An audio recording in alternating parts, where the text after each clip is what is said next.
ئەگەر ڕەدع نەبیتن خەڵک بەردەوام دەبی لە تاوانە کۆمەڵاسەکان لەمە باشتر دەزانن یعنی مەوزوعی ڕەدع زۆر مهمە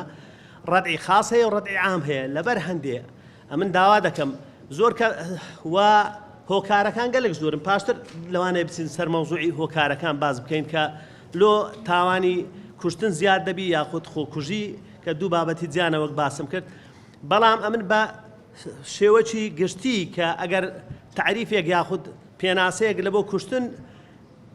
خوای تەبارەک وتعالە بە عەزەمەتی خۆی لە حەدیثی پێغەمبەری صلی الله علیه و سلم بواری مامۆستایە زیاتر بەڕ ئەمنیش ئەو مافەدەدا مەخۆم لەبەرەوەی کوڕەمەلامە پێغەمبەر صلی الله علیه و سلم دەفەرموویتن دەڵێ خوای تەبارەک وتعالە پێی خۆشە بیورەیەک دەست دەیە عەرشی خوای تەبارەک وتعالە تێک دەی زۆر پێی خۆشتر لەوەی کە کەسێک بە ناحەق بکوژرێتن یعنی لە هەموو دیانەتە سەماویەکان کوشتن مەرفوزە چونکە هەموو دیانەتە سەماویەکان ئەگەر تەمەشا دەکەی لە بۆ خزمەتی بەشەریەت دانرایە لە بۆ ئەوەیە کە مرۆڤ ئیرتقا پێ بکرێتن بەڵام ئێمەی مرۆڤ بە خۆمان ئەو مافە دەدەینە خۆمان کەسانی کەی برای مرۆڤمانیان خوشی مرۆڤمان بکوژین ئەوە وەک پێشەچیەک ئەمن هەر کاتێک کە وەک دادوەرێک کەیسێکی کوشتنم دێتە بەردەست باوەڕ بکە ئەو کەسەی کە کوژرایە وا تێدەگەم برایەکی خۆمە ئەو کەسەی بکوژەکەشە بە تێدەگەم کوڕەکی خۆمە یعنی لەگە حتا لەگە بکوژەکەش بەو شێوە تعامل دەکەم کە وەک کوڕێکی خۆم بی غەڵەتێکی وای کرد بیتن یعنی نەک بە ڕوحی ئینتیقام ئەمن محاولە دەکەم کە بە چاوی ئیسلاح تەمەشای دەکەم ئەو زروفە چ بوو کە ئەو کەسەی والێ کرد ئەو تاوانە بکاتن خۆم لە شوێنی وی دادەنێم ئەو زە من محکەمەی دەکەم یعنی زۆربەی دادوەرەکان بەو شێوە کار دەکەن خۆی ئەگەر سیر بکەین ئێمە یاسای ینی جیهەتی یاسادانان نین بەڵکو پەرلەمان دەبێ فکر لەو جۆرەشتانە بکە ئەو حلولانە بکە هەر کاتێک یاسایەکیش دەردەکاتن فەسئەلوا ئەهلە ذیکری ئین کونتم لا تعلمون ئەگەر نازانن لە ئەوەکەی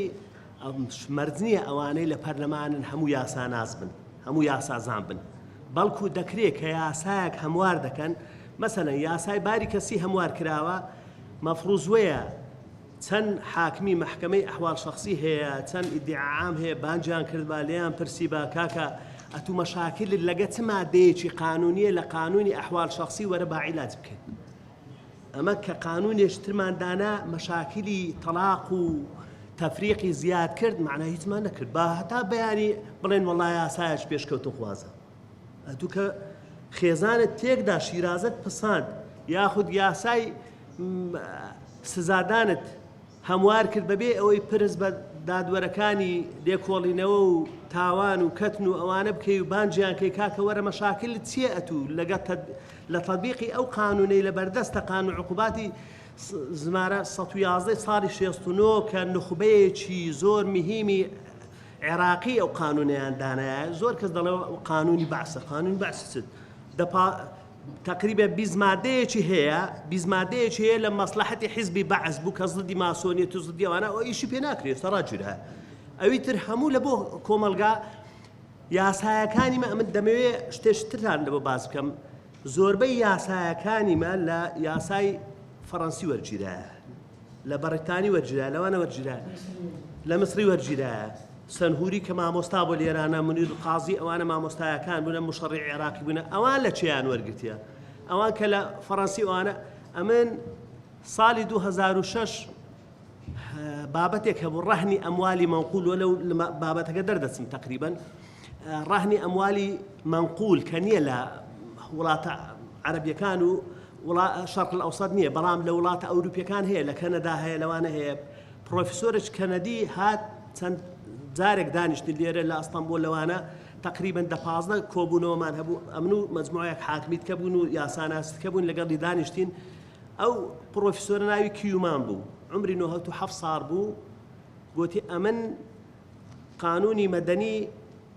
فەڕەنسای بەشداریم تێدا کردیە کە دامنایە ئی سویسرای ئی کەنەدای ئی نازانم چێ دەر 7 یاسای گۆتی ئەوانە گوتمە باشە ئەوانەتان لە چ وەرگرتیە ئەمگۆ ئەساسی گوتی هەمووی لە شەرحی ئەحکامی مزەلەی ئەحکامی عەدلی عوسمانی وەرگرتە ئەویش لە فقهی حەنەفی وەرگیرایە تەسەوور کە يعني هەموو ئەوانە ئەگە تەمەشا دەکەی بابی قانونەکان دەگەڕێتەوە لە بۆ ئیمام ئەبوو حەنیفەی. ئیمام ئەبوو حەنیفەش مامۆستا لەمە باشتر دەزانی لەبەر ئەوەی ئەهلی بازار بووە لە فقهی معاملات کەس وەچوی نەیزانیە. دەیزانی لە بازاری کچە هەیە و چ نییە ئێستا ئەساس ئەوجا ئەمە ئەگە تەمەشا دەکەین ئەو قانونی عقوباتی عێراقی ئەوانەی کە نەی خیندیتەوە چکە ئەوەی خیندی بیتەوە نازە ئەو قسەی لە ناکە وەڵا قانونەکان قانونی بەحسن بەحسی چی حارس هەموو فەقیهی زۆر شارەزا بووینە مامۆستای زۆر زیرەک بووینە ئەوانەی قانونەکانیان دانایە هەندە مادەی تێدا بووە لە بۆ مەسەلەن ئەو کەسەی جنێو بە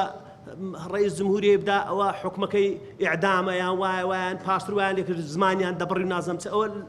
بەکەیف خۆی ئەو داینابوو مەسەلەن سەرۆشی ئەو کاتی لە بۆ مەسلحەتی خۆی داینابوو ئەو مادانە هەموو تەجمیت کرا ئێستا ئیش پێ ناکرێتن لەبەر هەندێک قانونی عقوباتی عێراقی بەس دەکرێتن